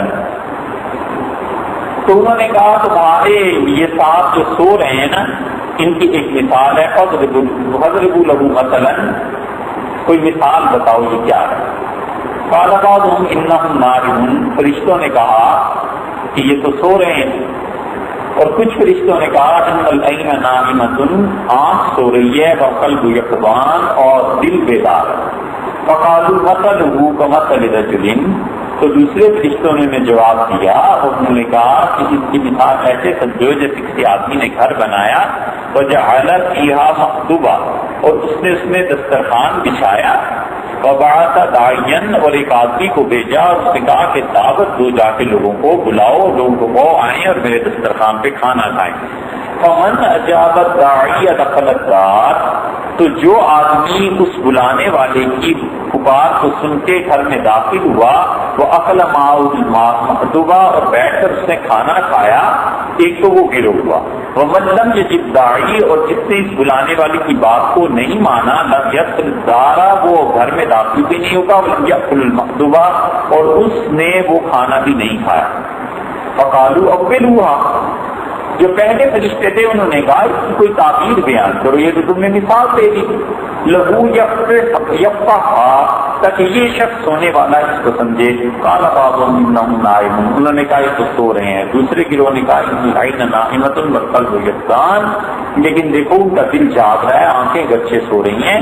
تو اس نے کہا دار الجنہ, میں نے جو تمہیں مثال ہم لوگوں نے دی ہے اس سے مراد یہ ہے کہ جنت ایک گھر خدا نے بنایا ہے, والداعی محمد اور اس کی طرف دعوت دینے والے محمد صلی اللہ علیہ وسلم ہے، فمن اطاع محمدا فقد اطاع اللہ، اور اس سے محمد صلی اللہ علیہ وسلم کی پیروی کی اس نے اللہ کی، ومن عصى محمدا فقد عصى اللہ، اور جس نے نافرمانی کی حضور اکرم صلی اللہ علیہ وسلم کی اس نے حقیقت میں اللہ کی نافرمانی کی، وہ محمد فرق بین الناس، اور محمد صلی اللہ علیہ وسلم لوگوں کے درمیان تفریق کرنے والے ہیں۔ یہ تو وہ دوسری حدیث جو شاہ صاحب رحمۃ اللہ علیہ مادبا یعنی پہلی حدیث۔ اس کے بعد دوسری حدیث جو شاہ صاحب لائے وہ یہ جیسے موسیٰ اشعری رضی اللہ عنہ نے کہا کہ رسول اللہ صلی اللہ علیہ وسلم فرمایا میری مثال اور مثال اس چیز کی جسے اللہ نے مجھے دے کر بھیجا ہے، وہ ایسے سمجھو جیسے ایک شخص ہے اور وہ اپنی کسی قوم کے پاس گیا اور اس نے کہا یا قوم انی رأیت الجیش بعینی، لوگوں میں نے لشکر کو حملہ کرنے کے لیے آتے ہوئے خود اپنی آنکھوں سے دیکھا ہے، وانی انا النذیر العریان، اور میں بالکل برہنہ ہو کے آیا ہوں تاکہ تمہیں سمجھاؤں، فالنجا بچو بچاؤ اپنے آپ، فاطاعوا طائفۃ، لوگوں نے اس کی بات مانی، من قومی اس قوم میں سے جسے یہ ڈرا رہا تھا کچھ لوگوں نے، فأدلجوا فانطلقوا علی مہدیم، اور انہوں نے شام کو ہی کہ رات کو آ کے دشمن حملہ کرے گا وہ شام کو ہی آہستہ آہستہ چل پڑے اور انہوں نے اپنے آپ کو فنجوا پس وہ بچ گئے۔ وکذبت طائفۃ منہم، اور ایک گروہ ایسا تھا جس نے ان کی بات نہیں مانی، فاصبحوا مکانہم، وہ رات کو وہیں ٹھہر گئے، فصبحهم الجیش، اور پھر کیا ہوا کہ لشکر نے صبح کے وقت آ کے حملہ کر دیا، فاہلکہم، انہوں نے انہیں مارا، واجتناہم، اور ان کی اور ان کی جڑ کاٹ کے رکھ دی، فذالک مثل، یہ مثال ایسی ہے کہ حضور اکرم صلی اللہ علیہ وسلم کے لیے ذکر کی گئی ہے کہ من اطاعنی فاتبع ما جئت بہ، جس شخص نے میری اطاعت کی اور جو چیز میں لے کے آیا ہوں اس کی، ومثل من عصانی، اور جس نے میری نافرمانی کی، وکذب ما جئت بہ من الحق، اور اس نے اس کو بھی جھٹلایا جو کچھ میں لے کے آیا ہوں، تم اس مثال سے سمجھ جاؤ۔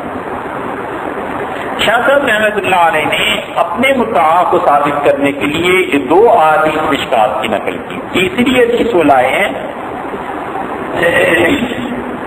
مسلم سے، یہ جو دو احادیث ہیں میں پہلی جابر رضی اللہ عنہ کی روایت ہے، اور انہوں نے کہا کہ حضور اکرم صلی اللہ علیہ وسلم کے پاس فرشتے آئے۔ یہ اب کون کہہ رہا ہے، راوی کون ہے؟ حضرت جابر رضی اللہ عنہ نے خواب دیکھا اور وہ کہہ رہے ہیں کہ یعنی میں یہ کہتا ہوں کہ حضور اکرم صلی اللہ علیہ وسلم بات آئے، یا یہ کہنا ہے کہ رسول اللہ صلی اللہ علیہ وسلم نے یہ خواب دیکھا ہے؟ دونوں میں سے اصل بات کیا ہے؟ ترمذی کی روایت میں جو حدیث آئی ہے اس میں یہ ہے کہ خرج علینا نبی صلی اللہ علیہ وسلم یوما، حضور اکرم صلی اللہ علیہ وسلم ہمارے پاس تشریف لائے اور آپ نے فرمایا کہ انی رأیت فی المنام، میں نے خواب میں یہ دیکھا ہے۔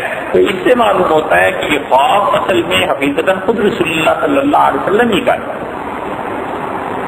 فرشتے آتے تھے، خواب میں آتے تھے۔ انبیاء علیہ السلام کے خواب کے متعلق یہ بات اچھی طرح سمجھ لینی چاہیے کہ تمام ادیان اس بات پر متفق ہیں۔ تورات آپ دیکھیں، انجیل دیکھیں، بہت سے خواب اس میں آئے، تمام ادیان والے جانتے ہیں کہ خواب نبی علیہ السلام کا وہ سچا ہوتا ہے، یا تو اس کی تعبیر ہوتی ہے اور یا اس کی تعبیر نہیں ہوتی ہے اور انہیں بتا دیا جاتا ہے کہ یہ حکم اللہ نے نازل کر دیا، یہ حکم آ گیا ہے۔ تو انبیاء علیہ السلام کے خواب اللہ کی جانب سے ہوا کرتے ہیں، تعبیرات ایسے جیسے رسول اللہ صلی اللہ علیہ وسلم کو بہت سی چیزیں دی، ان کی تعبیرات سامنے آئی اور خواب میں دکھا دیا گیا کہ یہ کام حضرت ابراہیم علیہ السلام کے خواب دیکھ لو، قرآن کریم میں آیا ہے نا کہ انہوں نے خواب میں دیکھا کہ میں اپنے بیٹے کو ذبح کر رہا ہوں، تو گویا انہوں نے یہی اس سے سمجھا کہ خدا کی وحی ہے، مجھے اپنے بیٹے کو ذبح کرنا ہے۔ تو انبیاء علیہ السلام کے خواب یہ وحی ہوتے ہیں، خدا کا حکم ہوتا ہے، اور پھر دوسری طرح جن کے خواب یہ ہوتے ہیں کہ انہیں دکھا دیا جاتا ہے کہ یہ ہونا ہے تمہارے ساتھ۔ انبیاء علیہ السلام خاموش رہتے ہیں کہ ٹھیک ہے بس اللہ کی طرف سے اب ہونا ہے تو ہونا ہی ہے، خدا کی طرف سے ایک تقدیر میں چیز لکھی ہے تو اس کو کون ٹال سکتا ہے۔ حضور اکرم صلی اللہ علیہ وسلم کے پاس فرشتے آئے اور وہ سو رہے تھے، تو انہوں نے کہا کہ ان لصاحبکم ھذا مثلا، تمہارے یہ جو سو رہے ہیں صاحبکم سے مراد تمہارے صاحب، صاحب کا زبان عربی میں عزت کے لیے استعمال ہوتا تھا، پہلے زمانوں میں اردو میں بھی استعمال ہوتا رہا. حضرت کا لفظ بڑی عزت کے لیے استعمال ہوتا تھا. اس لیے آپ آج سے پرانا لٹریچر 200-300 سال پہلے کا پڑھیں تو دلی کے ساتھ حضرت دہلی لکھا ہوتا ہے، حضرت دہلی. وہ دہلی اتنا یعنی شہر ایسا تھا کہ اس کی عزت، اس کی عظمت، شان و شوکت کی حکمرانوں کا دارالحکومت تھا وہ. اسی طرح صاحب عزت والا. آپ 100 سال پیچھے بھی چلے جائیں تو اللہ صاحب نے یہ فرمایا. شاہ عبد القادر صاحب رحمۃ اللہ کے ترجمے میں ان کی حواشی میں لکھتے ہیں کہ اللہ صاحب یہ فرماتے ہیں تو صاحب کا اس وقت جو لفظ تھا وہ اللہ تعالیٰ کے لیے عزت اور احترام کے القاب تھے جو استعمال کیے جاتے تھے. اس سے یاد رکھنا چاہیے کہ ایک ہے اللہ کا نام اور ایک ہے اس کی عزت اور احترام کے القاب. عزت اور احترام کے القاب جو ہیں وہ تو کوئی بھی قوم اپنے طور پہ استعمال کر سکتی ہے، اور نام جو ہے نا خدا کے، وہ کوئی آدمی اپنے پاس سے نام خدا کا نہیں رکھ سکتا. خدا کے نام بس وہی ہیں جو اللہ نے نازل کر. مثلاً ہم سب جانتے ہیں کہ اللہ تعالیٰ کوئی کام ایسا نہیں ہے جو حکمت کے خلاف ہو. لیکن کوئی آدمی کہے کہ میں اس لیے اللہ تعالیٰ کا نام عاقل رکھنا چاہتا ہوں، اسے کوئی اجازت نہیں دیتا. کہتے ہیں حدیث میں نہیں آیا، قرآن میں نہیں آیا. اب ڈاکٹر وہ کہ اللہ کا نام ہے، نہیں ہے ڈاکٹر اللہ کا نام، معاذ اللہ نہ رکھ سکتا ہے. اس لیے کہ یہ چیز اور ہے. نام بس خدا کے ہوئی ہیں جو کتاب و سنت میں آگے نام کا اضافہ نہیں کیا جا سکتا. ہاں تعظیمی القاب جل جلالہ، پاک ذات، یہ تعظیم کی چیزیں. اللہ صاحب یہ ہر قوم کے لیے. اسی طرح خدا کا یہ جو لفظ ہے نا یہ بھی تعظیم کے معنی نہیں آتا ہے. تو اس لیے اللہ تعالیٰ کے لیے بولتے ہیں خدا تعالیٰ نے یہ کہا، خدا نے یہ کہا، خدا کا یہ حکم ہے، یہ ہم کہتے ہیں وہ درست ہے. تو یہاں پر فرمایا کہ تمہارے ساتھ کے لیے کوئی مثال بیان کرو. تو انہوں نے مثال بیان اور دیکھو لہو مثلاً یہ تو تمہارے صاحب ہیں. فرشتوں نے دوسرے گروہ سے کہا کہ ان کی کچھ حالت بیان کرو ان کے لیے. تو قال بعضهم انه نائم، انہوں نے کہا یہ تو سو رہے ہیں. قال بعضهم ان العين نائمة والقلب يقظان، کہ عین جو ہے نائمۃ سو رہی ہے اور دل جاگ رہا. یہ رسول اللہ صلی اللہ علیہ وسلم کا حال تھا کہ آنکھ سوتی تھی جسمانی راحت اور آرام کے لیے اور دل جاگتا رہتا ہے. اور دل اس حالت میں بھی اللہ کے احکامات کو قبول کرتا رہتا ہے. اسی لیے انبیاء علیہ السلام کا وضو سونے قریب ہوتا ہے. اور یہ حالت بہت سے لوگوں پر تعلق ہوتی ہے. جب دل صاف ہوتا ہے اور تزکیے کے مراحل طے ہوتے ہیں تو کبھی کبھی ایسے ہوتا ہے کہ آدمی کہتا ہے نہ میں سو رہا تھا نہ میں جاگ رہا تھا، میں نے یہ چیز دیکھی. یہ وہ کیفیت ہوتی ہے. اسی طرح کشف بھی ہوتا ہے کہ وہ کشف، وہ مراقبہ. اب اس مراقبے میں اس کی کیا کیفیت ہے نا، وہ سوتا ہے نہ جاگتا ہے.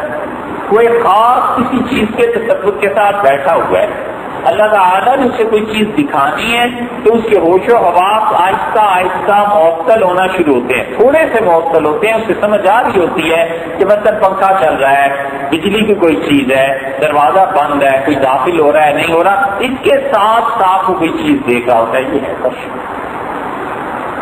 اور اس کی انتہائی حالت انبیاء علیہ السلام کیا ہوتی ہے، یہ بہت معمولی چیز ہے. بلکہ اسے تو اس لائن سے نہ ہی سمجھا جائے تو زیادہ اچھا ہے، کیونکہ وحی بہت بڑی چیز ہے، نبوت بہت بڑی چیز ہے. لیکن یہ جو صوفیہ کے یہاں کشف ہوتا ہے نا وہ اسی سے ملتی جلتی چیزیں ہوتی ہیں کہ اس میں حواس کچھ معطل ہوتے بھی ہیں اور کچھ نہیں بھی ہوتے. حضور اکرم صلی اللہ علیہ وسلم کتنی جگہ پر فرمایا کہ میں سونے اور جاگنے کی درمیانی کیفیت میں تھا، میرے ساتھ یہ چیز پیش آئی. تو انہوں نے فرشتوں نے کہا، انہوں نے کہا اس ہستی کی مثال ایسے سمجھو کمثل رجل، جیسے ایک آدمی ہے بنا دارن، اس نے گھر بنایا اور گھر بنانے کے بعد اس نے اس میں دسترخوان بچھایا. جیسے کہ اس کی تعبیر میں آگے آ گیا کہ گھر بنایا یعنی اللہ تعالیٰ نے جنت بنائی اور اس نے دسترخوان بچھایا، یعنی جنت کو اللہ نے اس لیے تیار کیا کہ لوگ آئیں. وبعث داعیا، اور ایک دعوت دینے والے کو بھیجا، یعنی حضور اکرم صلی اللہ علیہ وسلم کو، دیگر انبیاء علیہ السلام کو اپنے اپنے دور میں. ومن اجاب الداعیہ، جس آدمی نے اس بلانے والے کی دعوت کو مان لیا، دخل الدار واکل معه المطلوبہ، وہ داخل بھی ہوا اس گھر میں اور اس نے اس دسترخوان سے کھایا.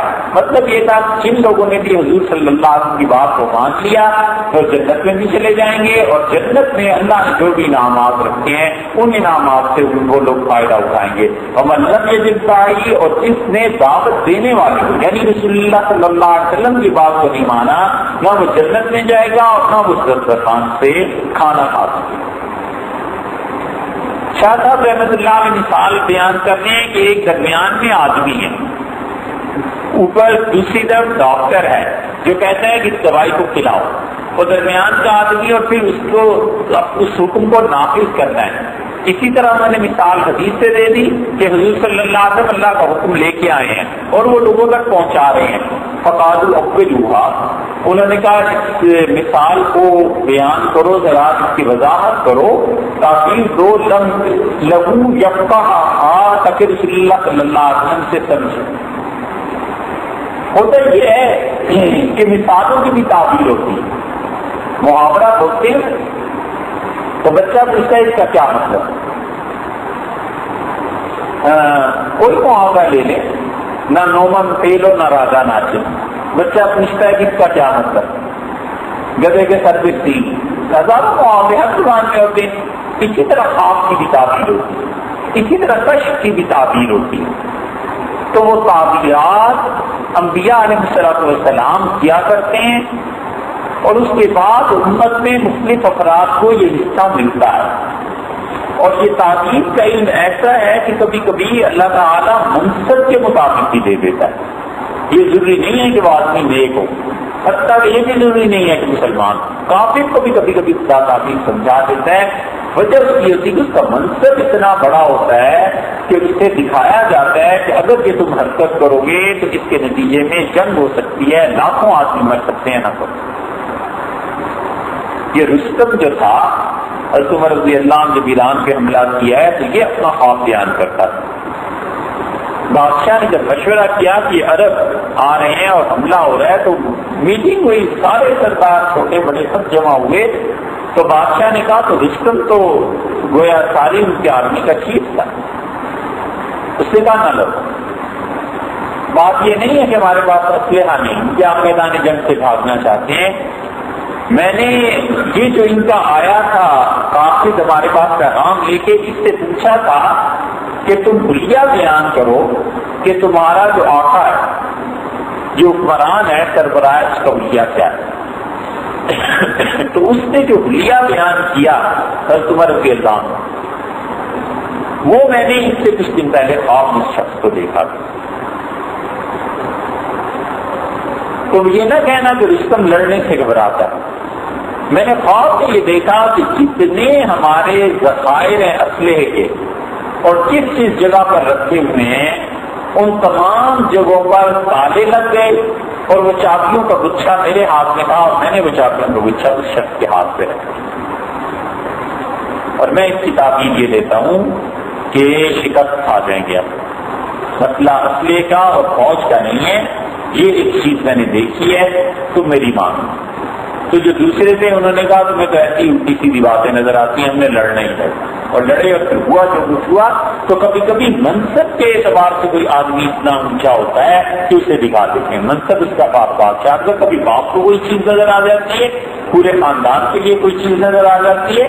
تو یہ ضروری نہیں ہے کہ وہ اللہ میں سے ہو، عام اللہ کے اچھے بندوں کو بھی، بروں کو، حتیٰ کہ کافروں کو.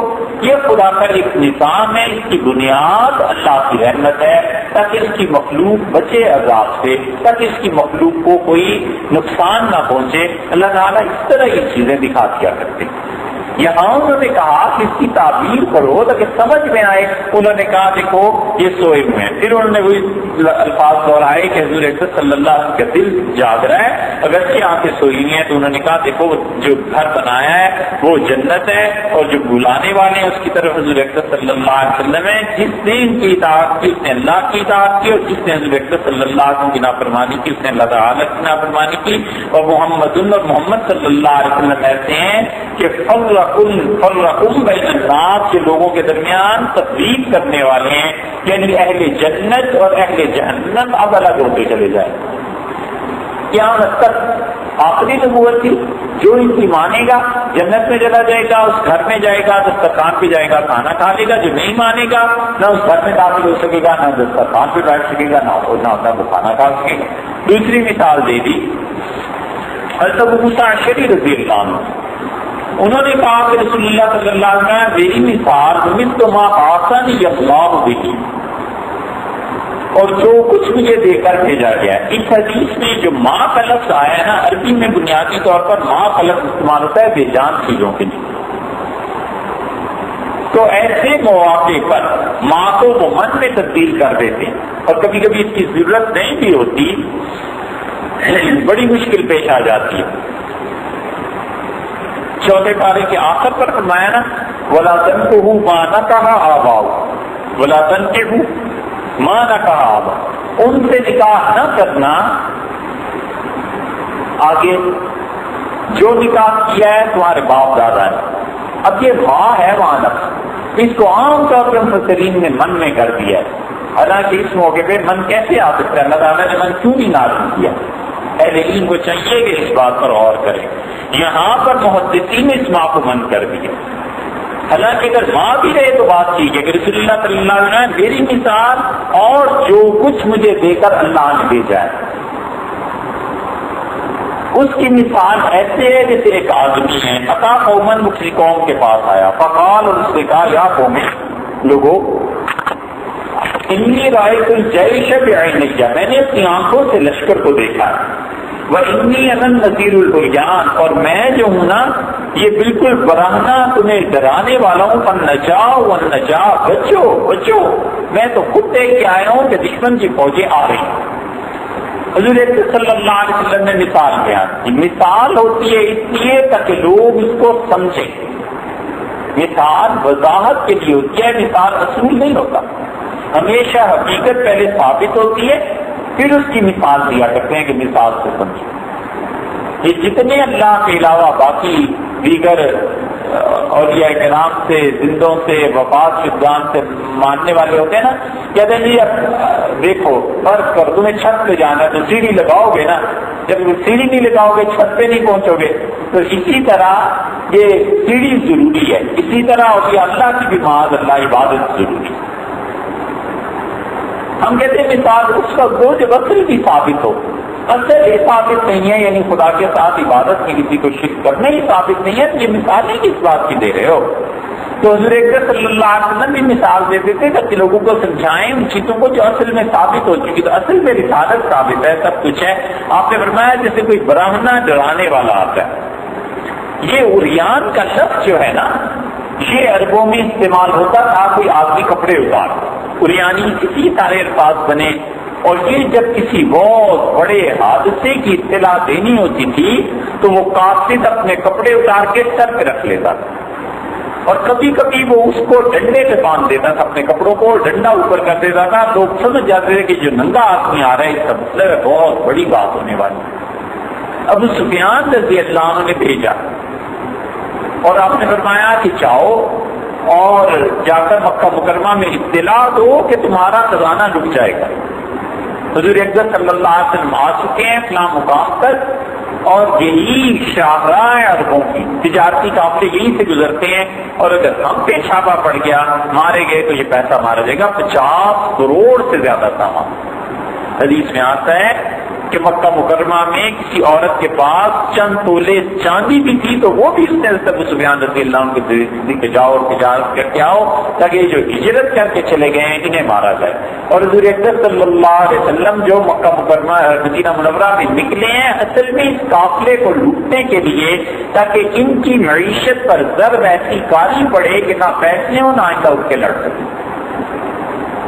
یہ جو آیا ہے نا کہ نبی کریم صلی اللہ علیہ وسلم بدر میں مقابلے کے لیے نکلے تھے یہ بات درست نہیں ہے. یہ سب سے پہلے اس چیز کو بدلا تھا شبلی نعمانی. اور شبلی نعمانی نے سیرت میں خود لکھا ہے کہ اگرچہ میری اس رائے کے محدثین اور فلاں لوگ خلاف ہیں لیکن میری رائے یہ ہے. اب شبلی نعمانی نے جو لکھا تو ان کے حلقے میں شبلی نعمانی کے یہ سارے لوگ جو متاثر تھے شبلی سے ان میں بنیادی طور پر مودودی صاحب بھی تھے. انہوں نے تفہیم القرآن میں بھی اسی نظریے کو لیا کہ رسول اللہ صلی اللہ علیہ وسلم جو نکلے تھے تو بدر میں فوج کا مقابلہ کرنے کے لیے نکلے تھے. وہاں سے پھر آگے رسول صاحب نے لے لیا اور لوگوں نے لے لیا پھر ابھی ناصر صاحب اصلاحی نے لے لیا. تو ان حضرات سے اپنے اپنے حلقے ہیں بڑے بڑے دائرے ہیں جتنے بھی ہیں تو ان سب نے یہ پھیل گیا کہ رسول اللہ صلی اللہ علیہ وسلم جو نکلے ہیں مدینہ منورہ سے تو وہ اس لیے نکلے تھے کہ بدر میں جا کے کافروں کے ساتھ لڑیں. حالانکہ کتاب و سنت کو آپ اٹھائیں مسلم کی روایات کو جتنی حدیث کی کتابیں صاف پتہ چلتا ہے کہ رسول اللہ صلی اللہ علیہ وسلم اس لیے نکلے تھے کہ اتنی کالی ضرب لگائیں ان مکہ مکرمہ کے کافروں پر یہ قافلہ رک جائے ان کا سامان چھین لیں اور ان کے پاس کچھ نہ رہے کوڑی کوڑی کے محتاج ہو جائے تاکہ اقتصادی طور پر آئندہ جنگ کے لیے قابل نہ ہو. یہ بہت بڑا میدان ہے کہ رسول اللہ صلی اللہ علیہ وسلم کی اقتصادیات جنگوں کے بارے میں کیسی. اسی لیے جب آپ گئے ہیں حدیبیہ میں تو جو جملے آپ نے بڑے شدید ارشاد فرمائے ان میں سے ایک یہ تھا کہ آپ نے کہا ان قریش کو جنگوں نے برباد کر دیا ان کے گھروں میں فاقے پڑ گئے ہیں اور پھر بھی اس سے لڑنے آتے یعنی پیسہ نہیں رہا. تو رسول اللہ صلی اللہ علیہ وسلم جانا اس لیے تھا کہ پیسہ اس کی کچھ تشریح مولانا صاحب کاندلوی رحمۃ اللہ علیہ سیرت المصطفیٰ میں بھی دی ہے. تو جب یہ قافلے کے متعلق پتا چلا کہ مسلمان اسے پکڑنے کے لیے آ رہے ہیں ابو سفیان رضی اللہ عنہ نے بھیجا ابن صافہ کو. اور ابن صافہ جب مکہ میں داخل ہوا ہے جس ہار میں وہ اونٹ پہ بیٹھا ہوا تھا بغیر لباس سے اور کپڑے اس نے رکھے ہوئے تھے. مکہ والے سارے جمع ہو گئے کہ کیا ہو گیا ہے. اس نے کہا کہ یہ تمہارے ساتھ ہو رہا ہے اور چلو اور جلدی کرو اور تیاری کرو. اور ابو جہل اور یہ لوگ اٹھے. تو اریانی ان کے ہاں ایسی ہوتی تھی. اسی لیے رسول اللہ صلی اللہ علیہ وسلم میں ایسا ڈرانے والا آیا ہوں جیسے بغیر لباس کے کوئی آتا ہے. اریانی اسی طرح وہاں ہوتی تھی عربوں میں جب یہ بیت اللہ کا طواف ہوتا. قریش جو تھے یہ خود نہیں ننگے ہوتے تھے. یہ جتنے عرب آتے تھے نا ان کو یہ پٹی پڑھاتے تھے. کہتے تھے انہی کپڑوں میں گناہ کرتے رہے ہو انہی کپڑوں میں خدا کے گھر کا طواف کرو گے. کپڑے نہیں لے لو نہیں پیسے زیادہ کرائے پر لے لو.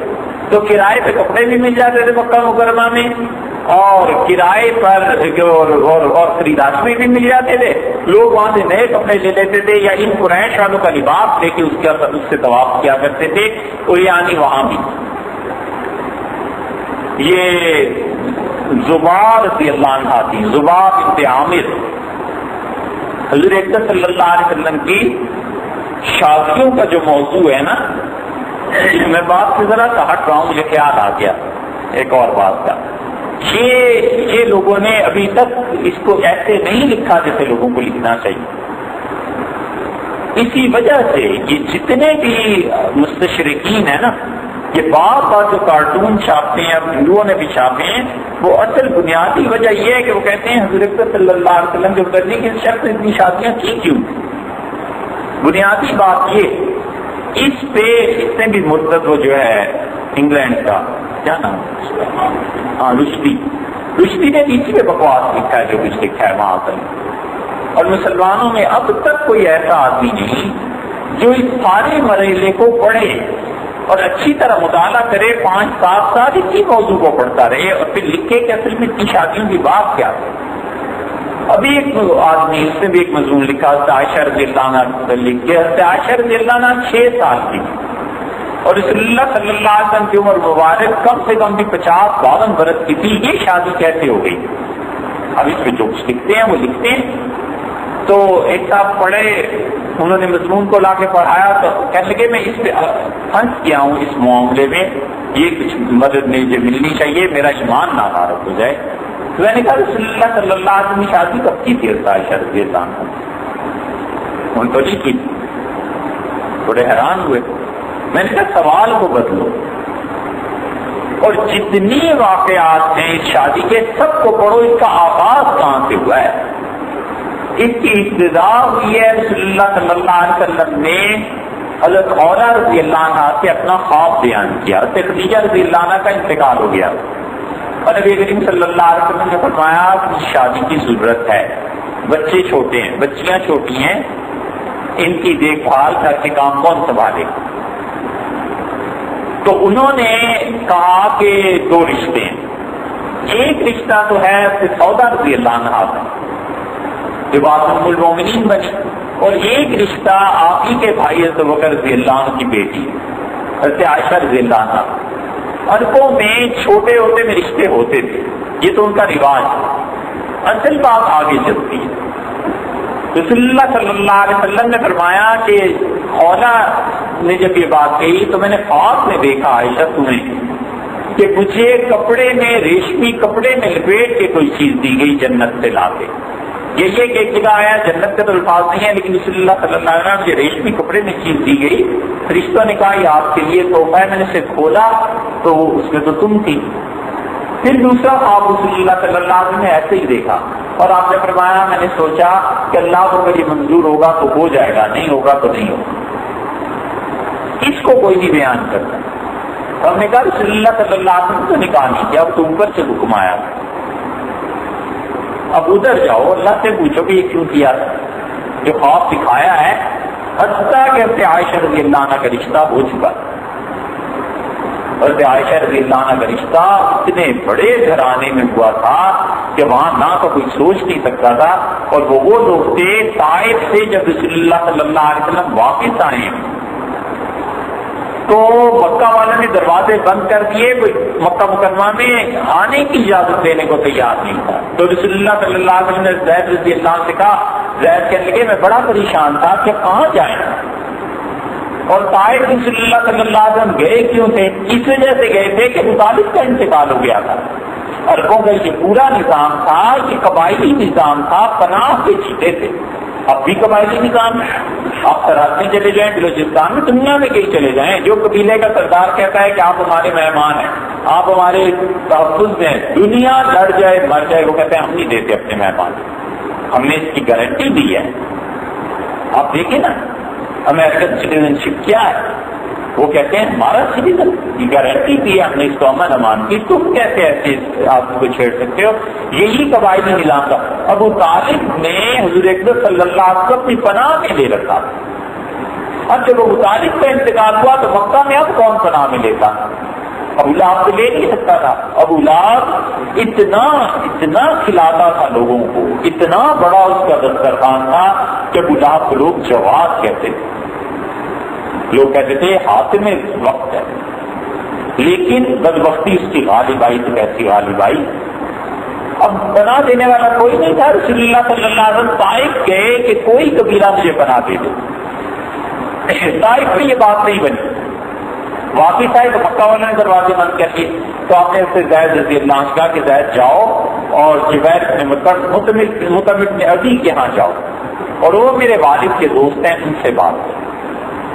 تو یہ جب زید رضی اللہ عنہ نے جا کر ان سے کہا کہ آپ کا بھتیجا ہے اور ایسے اور عبداللہ سے آپ کے تعلقات تھے، تو انہوں نے کہا واقعی وہ تو میرا تجارت کا دوست تھا، اس کو تو جوانی میں انتقال ہو گیا، اور یہ لڑکا اس کا میری پناہ میں، اور اس کے 7 بیٹے تھے، یہ 8 باپ بیٹے اسلحہ لگا کر سارا کچھ پہن کے آئے، انہوں نے طواف کیا اور ساتھ ہی رسول اللہ صلی اللہ علیہ وسلم کو لے کے چلے۔ مکہ والوں نے سر پیٹیا، ابو جہل نے جا کر ہاتھ جوڑے، اس سے کہا تو اسے اپنی پناہ میں رکھ۔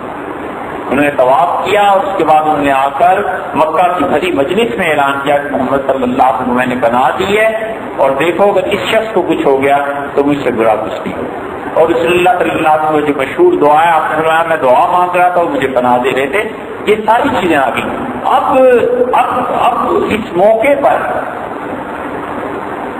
جب پناہ انہوں نے دے دی تو اس نے اپنی بیٹی کا رشتہ عائشہ رضی اللہ عنہا سے کیا ہوا تھا. حضرت ابوبکر رضی اللہ عنہ کی صاحبزادی اور ان کے بیٹے کا رشتہ تھا. اس خاندان میں بھلا کون رشتہ توڑ سکتا تھا؟ اسی لیے لکھا ہے کہ آقاب اللہ بحال نبی کی صلی اللہ علیہ وسلم. پھر اللہ تعالیٰ نے عائشہ رضی اللہ عنہ کو اپنے نبی صلی اللہ علیہ وسلم کے لیے چن لیا، کیونکہ خدا نے خواب میں دکھا. پھر اللہ تعالیٰ نے خود ہی حالات ایسے پیدا کر دیا تو ابوبکر رضی اللہ عنہ کی ہمت نہیں تھی کہ نہ کرے. آخر شرافت اب بھی شرف کیا یہی ہے، رشتے میں جب ہاں ہو جاتی ہے تو بڑی مشکل ہوتا ہے نا اس کا کرنا. تو وہ تو ابوبکر رضی اللہ عنہ کیسے نہ کر سکتے تھے؟ ادھر سے رسول اللہ صلی اللہ علیہ وسلم خواب دیکھ لیے تھے تو اتفاقی طور پہ حالات، بلکہ اتفاق کے اللہ تعالیٰ نے حالات ایسے بنا دیے کہ یہاں سے انکار ہو گیا. لڑکے والا نے خود انکار کر دیا. انکار کر دیا تو حضور اکرم صلی اللہ علیہ وسلم کے ساتھ شادی ہو گئی. تب نے کہا یہ تھا معاملہ، اب بتاؤ. تو انہوں نے کہا جی اب ٹھیک، اب سمجھ میں آتی ہے بات. میں نے کہا اللہ تعالیٰ تو یہ کہ اعتراض رہ جاتا ہے کہ خدا نے یہ کیوں کیا. اب یہ تو اس سے پوچھیں کہ یہ جب ملاقات ہو کہ انہوں نے کیوں کیا، یہ ادھر کی بات ہے نا. تو اسی طرح یہ بات تو اس سے چلتی تھی. زباب بنت عامر رضی اللہ عنہ، یہ زباب جو خاتون تھی جن کی عربوں میں حسن کی مثال دی جاتی تھی، ان خواتین میں سے ایک تھی. اور ان کا نکاح ہو گیا ابو حوزہ حنفی سے. اور ابو حوزہ جو تھے ان سے ان کے یہاں اولاد نہیں ہو سکی، ان کا انتقال ہو گیا. حسن اللہ نے بہت زبردست دیا، عربوں کے یہاں مثال میں کہتے تھے. اور پھر اس کے بعد جب ان کا انتقال ہو گیا ابو حوزہ کا تو مالدار بھی ہو گئی، پیسے وراثت پہ مل گئے، بہت بڑا مال انہیں ملا. اس کے بعد دوسرا نکاح ہوا ان کا عبداللہ ابن جدعان کا. اور زبیر رضی اللہ عنہ اس وقت کافر آتی شرکا تھا. عبداللہ ابن جدعان کے ساتھ نکاح میں یہ مطمئن نہیں تھی لیکن ہو گیا. اور عبداللہ ابن جدعان کے ساتھ جب شادی ہوئی تو ایک دن یہ آئی طواف کے لیے، اور طواف میں ان کی نظر پڑ گئی ہشام ابن مغیرہ پر. اور ہشام ابن مغیرہ جو تھا وہ مکہ مکرمہ کا بہت بڑا سردار تھا. اتنا بڑا تھا کہ وقت نہیں ہے اس کے متعلق کیا بیان کریں. وہ اتنا بڑا آدمی تھا کہ عرب جب تاریخ لکھتے تھے تو کہتے تھے کہ یہ واقعہ اس سال میں ہوا ہے جب مکہ مکرمہ پہ حاثیوں نے حملہ کیا تھا. اتنا بڑا واقعہ تھا. اور پھر تاریخ لکھتے تھے تو کہتے تھے یہ اس سال میں ہوا ہے جس سال میں بیت اللہ بنا تھا. یہ بھی بڑا واقعہ تھا. اور پھر کہتے تھے کہ یہ اس سال میں ہوا ہے جس سال میں ہشام ابن مغیرہ کا انتقال ہوا تھا. تو ہشام کا انتقال عربوں کو ہلا دینے والی چیز تھی. انہوں نے اس کے نام سے جب بھی کہتے ہیں کہ سکندر اعظم کے دور سے قبل مسیح، تو مسیح علیہ السلام شخصیت ہے نا، سکندر اعظم کی شخصیت اتنا بڑا آدمی تھا یہ ہشام ابن مغیرہ. ہشام ابن مغیرہ رشتے دیکھا اور طواف کے دوران ہشام نے بھی اسے دیکھ لیا اور دونوں نے ایک دوسرے کو پسند کر. ہشام نے اس کے بعد میں کہا میں شادی کرنا چاہتا ہوں. اس نے کہا راضی میں بھی ہوں لیکن میری تو شادی عبداللہ ابن جدعان سے ہوئی بھی شدہ یہ خبر عبداللہ ابن جدعان کو مل گئی. اور اس سے مطالبہ کر دیا زبیر رضی اللہ عنہ نے مجھے طلاق دو. تو عبداللہ سمجھ گیا. اور عبداللہ خود بہت بڑا سردار تھا، اتنا بڑا آدمی تھا کہ مسلم کی روایت میں آتا ہے حضور اکرم صلی اللہ علیہ وسلم پوچھا گیا کہ اللہ کے رسول ابن جدعان کھانا کھلاتا تھا لوگوں کو، اتنا بڑا دسترخوان کرتا ہے. تو اس سے جب کہا زبیر رضی اللہ عنہ نے کہ مجھے طلاق دے دو تو وہ نہیں مانی. جب زیادہ طلاق کا اصرار ہوا تو انہوں نے کہا کہ میری کچھ شرائط ہیں، تم یہ پوری کرو اور وعدہ مجھ سے کرو تو میں طلاق دے گا. اور یہ عربوں میں بڑی کوالٹی، عورت ہو یا مرد جو وعدہ کر لیتے تھے اس سے نہیں کرتے تھے. زبان کی بڑی اہمیت تھی. کیا تو ابن جدعان بولا، اس نے کہا پہلی بات تو یہ ہے کہ تم ہشام ابن مغیرہ سے شادی نہیں کرو. اس نے کہا اور بولو. اس نے کہا دوسری بات یہ ہے کہ اگر ہشام ابن مغیرہ سے تمہاری شادی ہوئی تو تم مجھ سے وعدہ کرو کہ بیت اللہ کا ننگے ہو کے طواف کرو. یہ اس نے شرط اس لیے لگائی کہ اتنے بڑے خاندان کی زبا خود عورت ہے، اتنے حسن والی ہے، یہ کر نہیں سکے گی، اس پہ ہاں کرے گی نہیں. جب نہیں کرے گی تو ظاہر ہے کہ میری بیوی بن کے رہے گی. انہوں نے ہاں کر. ہشام ابن مغیرہ سے مشورہ کیا، اس نے کہا کر دو ہاں، اس نے ہاں کر دی، طلاق ہو۔ طلاق کے بعد جب ہشام سے شادی ہوئی ہے تو آیا اور اس نے کہا دیکھو اب یہ میری بیوی ہے ذباب، اور اس نے اپنے پچھلے شوہر سے یہ وعدہ کیا تھا کہ اس حالت میں بیت اللہ کا طواف کرے گی، اور میں اپنی زبان سے نہیں پھرتا، اور میرے ہی کہنے پہ اس نے ہاں کسی بیت اللہ کو خالی کر، اور سب دروازے بند ہو گئے، بیت اللہ خالی ہو گیا، اس کے بعد طواف کر کے باہر آ جاتا۔ یہ زبان کی پابندی کی اتنی بڑی مثال ہے۔ اس عورت سے سالت نے طواف کیا اور اس نے کہا میں نے اپنے شوہر سے جو بات کی تھی وہ پوری ہوگی۔ اس ہشام ابن مغیرہ کا انتقال ہو گیا۔ ہشام ابن مغیرہ کے یہ بات بریانی سے چلی تھی کہ ایسے ایسے لوگ تھے۔ ہشام ابن مغیرہ کا جب انتقال ہوا تو اس کے بعد رسول اللہ صلی اللہ علیہ وسلم نے زباب بنت عامر کو پیغام بھیجا کہ میں نکاح کرنا چاہتا ہوں، اور زباب بنت عامر ان کے بیٹے تھے سلمہ اور حارث، اور وہ دونوں صحابی، سلمہ ابن ہشام بھی اور حارث ابن ہشام۔ اور سلمہ ابن ہشام کو رسول اللہ صلی اللہ علیہ وسلم نے اپنی والدہ سے ذکر کرنا، تو انہوں نے ذکر کیا تو ماں نے پوچھا کہ بیٹے تم نے کیا کہا؟ تو انہوں نے کہا میں نے تو کہا کہ میں مشورہ کروں گا۔ تو انہوں نے کہا رسول اللہ صلی اللہ علیہ وسلم کے رشتے کسی سے مشورہ کرو گے؟ لیکن یہ نکاح ہوا ہے۔ اتنا تو ثابت ہے حدیث سے کہ رسول اللہ صلی اللہ علیہ وسلم کا پیغام بھیجا گیا تھا، لیکن کیوں نہیں ہوا؟ کچھ لوگوں کا خیال یہ ہے کہ زبار رضی اللہ عنہ جو تھی ان میں یہ بات تو مسلمہ تھی کہ حسن کے ساتھ اور پیسے کے ساتھ ان میں جو جسے کہتے ہیں نا جسے کہتے ہیں ناپ کا ہونا، یہ بہت بڑی چیز، بہت بڑا اپنے آپ کو سمجھتی بھی تھی، غرور بھی تھا۔ حسن جب ہو تو یہ چیزیں آتی ہیں، کے ساتھ مال مل جائے تو پھر کس کی پرواہ ہے؟ یا تو اس وجہ سے نکاح نہیں ہوا ہوگا، لیکن یہ لوگوں کا اپنا انداز ہے۔ یا پھر محدثین نے لکھا ہے بعض نے کہ رسول اللہ صلی اللہ علیہ وسلم کی یہ بات جب صحابہ کرام رضی اللہ عنہ کو پتہ چلی تو ان کا اللہ کے رسول وہ آپ سے عمر میں 10 سال بڑی ہیں اور اس کے منہ میں کوئی دانت نہیں رہا، اور وہ جو حسن تھا وہ بھی ختم ہو گیا۔ تو آج صلی اللہ علیہ وسلم کو لوگوں نے مشورہ دیا کہ آپ اس کا نکاح نہ کریں۔ بہرحال کچھ بھی ہوا ہو، یہ تو تاریخ کی باتیں ہیں، لیکن زبیر رضی اللہ عنہ سے رسول اللہ صلی اللہ علیہ وسلم کا نکاح ہوا۔ 10 ہجری میں حضور اکرم صلی اللہ علیہ وسلم کی وفات سے کچھ ہی عرصہ پہلے ان کا انتقال بھی ہو گیا تھا۔ تو یہ لوگ عریانی جو ہے نا عربوں میں، یہ اس طرح بھی آتی تھی اس طرح بھی آتی، تو بدر میں بھی ایسے ہی ہوا کہ وہ آدمی آیا اطلاع دینے مکہ مکرمہ میں بالکل عریان، تو حضور اکرم صلی اللہ علیہ وسلم آیا اس سے کہا لوگوں بچو بچو، فَأَطَاعُوا طَائِفَةٌ مِّن قَوْمِهِ، لوگوں میں سے ایک قوم نے اس کی بات مانی، فَأَدْلَجُوا فَانْطَلَقُوا عَلَىٰ بَعْضِهِمْ، اور وہ آہستہ آہستہ شام کو ہی چل پڑے۔ انہوں نے کہا جو تمہیں ڈرانے آیا یہ سچ کہتا ہے، رات کو دشمن حملہ کر دے گا۔ عرب حملہ کرتے تھے صبح کے وقت، اسی لیے ایون آج یاد ہوا فالموریات قدر، یہ جو آیات ہیں فالمغیرات صبح، اور صبح کے وقت غارت گری کرنے والے، حملہ ہوتا تھا صبح کے وقت۔ حضور اکرم صلی اللہ علیہ وسلم بھی آذان کا انتظار کرتے تھے، اور اگر بستی سے آذان کی آواز آ جاتی تھی فرماتے تھے ان پہ حملہ نہ کرو، یہاں پہ مسلمان بھی ہے، کیونکہ مسلمان پھیل گئے تھے، ہزاروں کی تعداد میں ہو گئے تھے۔ تو آپ نے فرمایا کہ پھر دیکھو وہ لوگ بچ گئے، سنجو بچ گئے، اور کچھ لوگ ایسے تھے جنہوں نے اس آنے والے کافر کی تکذیب کی، فَصَبَّحَهُمُ الْجَيْشُ، اور پھر لشکر نے انہیں صبح صبح آ لیا، اور اس نے فَأَخْلَقَهُمْ وَجْتَاحَهُمْ، اور اس لشکر نے انہیں ہلاک کر دیا، اور ہلاک نہیں انہیں جڑ سے اکھیڑ دیا۔ فَذَلِكَ مَثَلُ، یہ مثال ہے ایسے مَنْ أَطَاعَنِي فَاتَّبَعَ مَا جِئْتُ بِهِ، اس شخص کی جس نے میری اطاعت کی اور جو کچھ میں لایا اس پہ وہ چلا، اور یہ مثال ہے اس شخص کی جس نے مجھے جھٹلایا اور جو میں پیغام لے کے آیا ہوں اس کو جھٹلایا، تو دیکھو اس نے در حقیقت اللہ کو جھٹلایا۔ تو شاہ صاحب رحمۃ اللہ علیہ نے ان دونوں احادیث سے اپنی بات کی تعریف کی، اور انہوں نے کہا کہ جو کچھ میں کہتا ہوں یہ صحیح ہے۔ اس طرح بھی کہ رسول اللہ صلی اللہ علیہ وسلم کی اطاعت اور نافرمانی، یہ دونوں چیزیں اللہ کی اطاعت اور نافرمانی میں شمار کی جائیں گی۔